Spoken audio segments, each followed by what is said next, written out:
Well, tonight we begin this bulletin with some new details about the murders of 4 family members and a worker in Karura, Kiamba. Well, Citizen TV has learned that a survivor of the attack likely informed the police of the identity of the suspect. Now, details have emerged about how one man escaped from Lawrence Warunge's alleged murder mission. Well, the man has placed Warunge at the murder scene.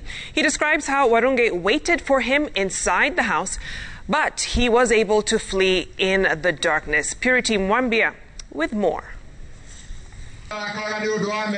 The Saturday burials of the Warunge family in Kiamba, Kiambu County. Despite his ruthless efficiency in butchering all 4 occupants of his parents' house, one man outwitted the confessed killer, Lawrence Warunge, and lived to tell this story.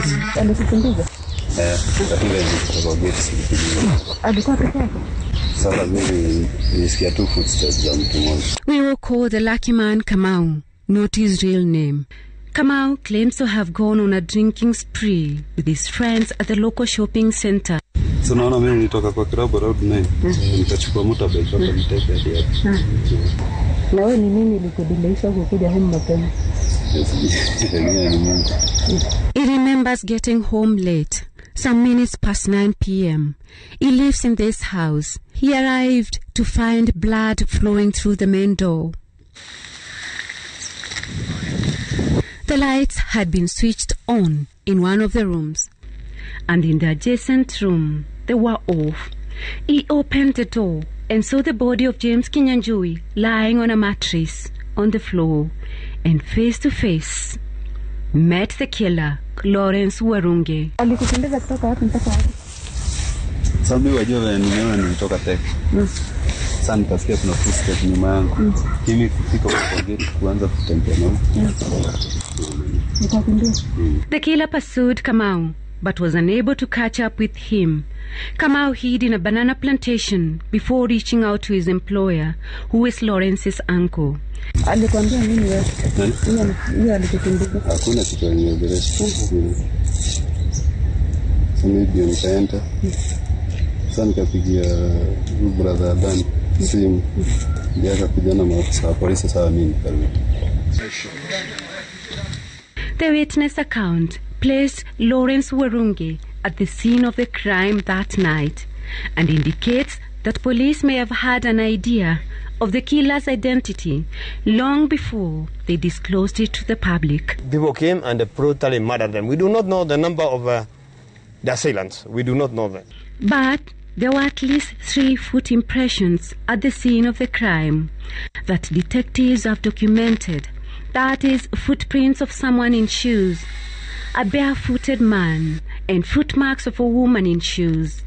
Warunge told detectives that he was alone. He claims to have removed his shoes after they got soaked in blood. That theory of the events was confirmed after the shoe prints matched the shoes that were recovered in Maimahiu. He would later walk in the house barefoot before wearing a woman's shoes. He claims to have bought the shoes, a doll, and a wig in Thika in an attempt to disguise himself during his mission. In order to convince the detectives that he was alone that night, Lawrence claimed to have lit a fire outside the kitchen door. His mother, Anne Warunge, who was preparing dinner in the kitchen, went outside to check what was happening. It is then that he hit her with an iron bar that he had collected at the construction site. His cousin Maxwell heard the commotion and rushed to the kitchen to try and save his aunt, but Lawrence killed him along the corridors. The killer went back again to the kitchen, where he slit his mother's throat and stabbed her 17 times. His father heard the commotion from the master bedroom, where he was taking alcohol. He tried to save his life by jumping from the balcony. His pair of slippers still remains here. He fell on the ground and broke his leg. Lawrence pursued him. He stabbed him several times and slit his throat. Lawrence went back again to the house, where he found his younger brother Christian Jenga hiding under the bed. He killed him by slitting his throat and stabbing him several times. He would notice his father crawling towards the gate. He followed him and stabbed him again.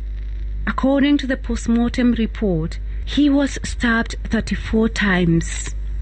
It is at this point where he is suspected to have gone back to the construction site where he had earlier killed Kinyanjui, maybe to wait for Kamau. Kamau claims to have heard footsteps of only one person while fleeing. Purity Mwambia, Citizen TV.